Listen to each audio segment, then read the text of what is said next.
Praise the lord. ప్రభువును రక్షకుడైన యేసుక్రీస్తు పరిశుద్ధ నామానికి మహిమ కలుగును గాక. మీ అందరికీ కూడా ప్రైజ్ ది లార్డ్ అండి. ఈ దినమునకు గాను దేవుడు మనకు అనుగ్రహించే వాక్యము అందుకొని దేవుని వాక్యం ద్వారా ఆశీర్వదించబడి మనం ముందుకెళ్దాం. ఆ సర్వోన్నతుని మాట యోబు గ్రంథము 6వ అధ్యాయము. యోబు గ్రంథము 6వ అధ్యాయము 10వ వచనమును దేవుడు మనకు అనుగ్రహిస్తున్నాడు. అప్పుడు నేను పరిశుద్ధ దేవుని మాటలను ఒప్పుకొనకుండా లేదని నేను ఆదరణ పొందుదును అని దేవుడు మనకి ఈ మాట ద్వారా మనతో మాట్లాడుతున్నాడండి. ఇక్కడ యోబు భక్తుడు తన స్నేహితుడైనటువంటి ఎలీఫజ్తో మాట్లాడుతూ చెప్తున్న మాట ఇప్పుడు చదవబడిన వాక్యం అండి. ఈ వాక్యంలో మరొకసారి చదువుతాను. యోబు గ్రంథము 6వ అధ్యాయము 10వ వచనములో అప్పుడు నేను పరిశుద్ధ దేవుని మాటలను ఒప్పుకొనకుండా లేదని నేను ఆదరణ పొందుదును అని యోబు సెలవిస్తున్నాడండి. అంటే తనున్న పరిస్థితులలో అన్ని పోగొట్టుకున్నాడు. యోబు గురించి అడిగితే యోబు గురించి తెలియని వాళ్ళు ఎవరు ఉండరండి. అటువంటి యోబు ఆయన సెలవిస్తూ చెప్తున్నటువంటి మాట అప్పుడు ఎప్పుడండి? మొదటి అధ్యాయంలోనే తనకున్న సర్వమును ఆయన పోగొట్టుకుంటాడు. ఒక భార్యను తప్ప మిగతా అన్నిటినీ ఆయన పోగొట్టుకుంటాడు. ఆ సమయంలో అతనున్న మానసిక వేదన యోబు ద్వారా ప్రతి ఒక్కరము నేర్చుకోవాల్సింది ఏంటిదనంటే, మనం ఉన్న పరిస్థితుల్లో ఒక సమయం రాగానే కొన్ని పరిస్థితులు మనం ఎదుర్కొంటున్న సిచ్యువేషన్స్లో మనం ఉన్నప్పుడు మనం చాలా కృంగిపోతాం కదండి.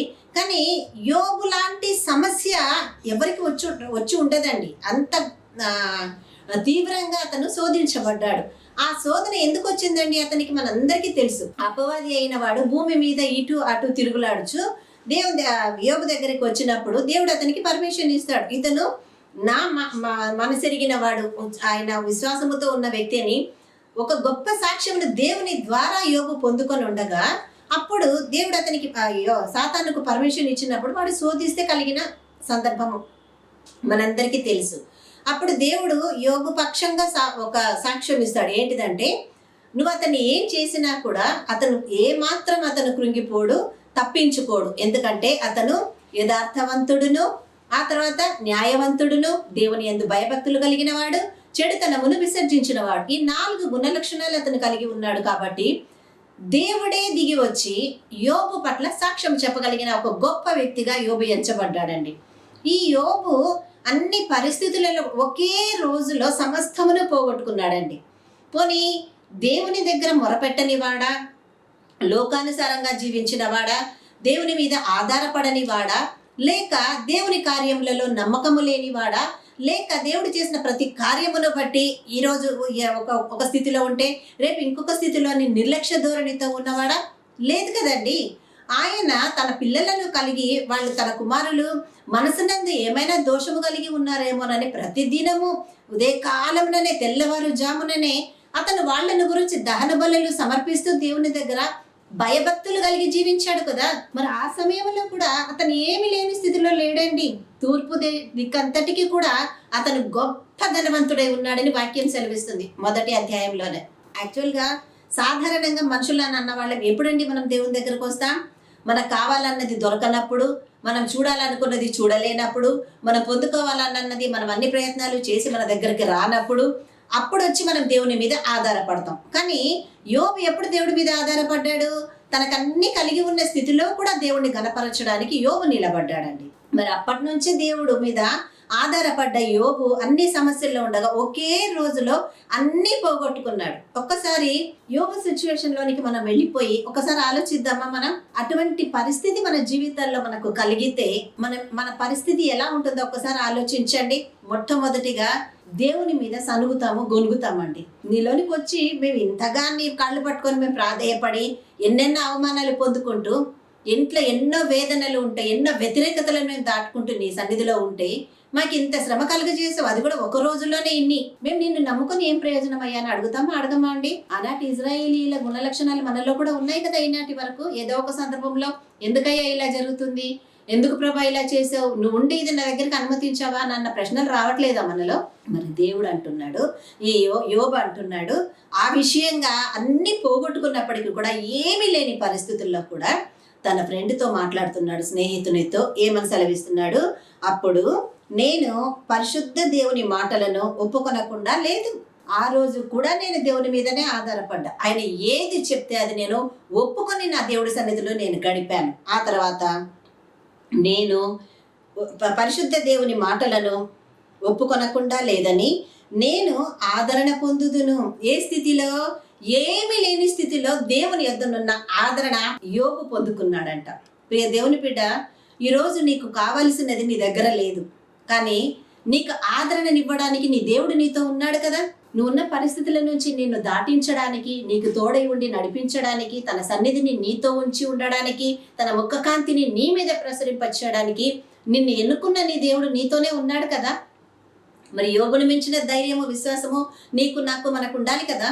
కానీ దేవుడు యోబు అంటున్నాడు, దేవుడు, ఆ పరిశుద్ధమైన దేవుడు దేవుని మాటలను ఒప్పుకొనకుండా నేను లేదని, నేను ఆదరణ పొందుతున్నా, లేని టైంలో ఆదరణ పొందాడండి. ఇది కదండి, ఎందుకు కదా యోబు అంటే దేవుడికి చాలా ఇష్టం.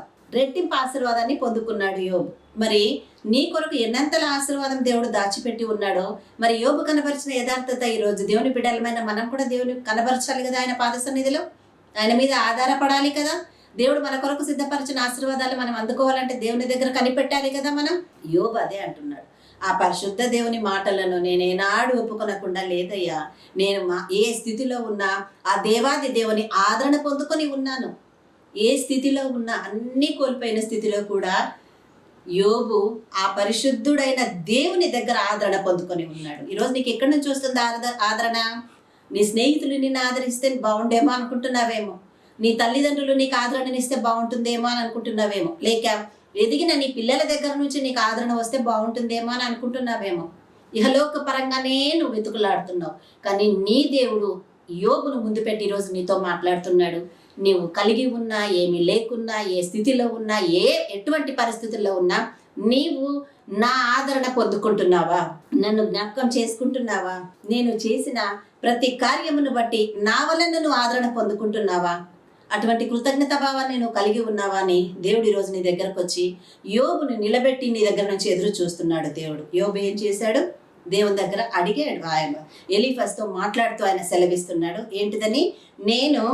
అప్పుడు నేను పరిశుద్ధ దేవుని మాటలను ఒప్పుకొనకుండా లేదని నేను ఆదరణ పొందుదును. లేని సమయంలో కూడా నేను ఆదరణ పొందుకున్నా, అన్ని పోగొట్టుకున్న సమయంలో కూడా ఆదరణ పొందుకున్నా. ప్రియ సహోదరి, సహోదరుడా, ఈరోజు నువ్వు ఏ విషయంగా నువ్వు ఆదరణ కలిగి దేవుని దగ్గర కనిపెడుతున్నావో, నిన్ను ఆదరించడానికి యోబు వంటి మాటలు నువ్వు కలిగి ఉండి దేవుని సన్నిధిలో మొరపెడితే ఖచ్చితంగా రెండంతల ఆశీర్వాదాన్ని నువ్వు కూడా పొందుకొనబోతున్నావు. ఇంటి కృప ఈ వాక్యము ద్వారా దేవుడు మనకందరికీ అనుగ్రహించును గాక. ఆమేన్, ఆమేన్, ఆమేన్. తలలో వచ్చినట్లయితే ప్రార్థన చేసుకుందాం. హల్లెలూయా, హల్లెలూయా. దేవానికి స్తోత్రములు, వందనాలు, స్తుతులు తండ్రి. మమ్మల్ని మీరు ప్రేమించి ఆదరించి ఒక గొప్ప వాక్యాన్ని మాకు ఇచ్చి ప్రభా ఈరోజు మమ్మల్ని ధైర్యపరిచారు ప్రభా. అవును నా యేసయ్య, మా దగ్గర ఉన్నా లేకున్నా, మేము దాచుకున్నా కోల్పోయినా, ఏ స్థితిలో ఉన్నా కూడా నా తండ్రి నీ మాట మేము ఒప్పుకొని నీ ఆదరణ కలిగి నాయనా నేను ఘనపరిచే స్థితిలో మేము ఉండాలని యోబు ద్వారా ఈరోజు మాకు నేర్పించారు.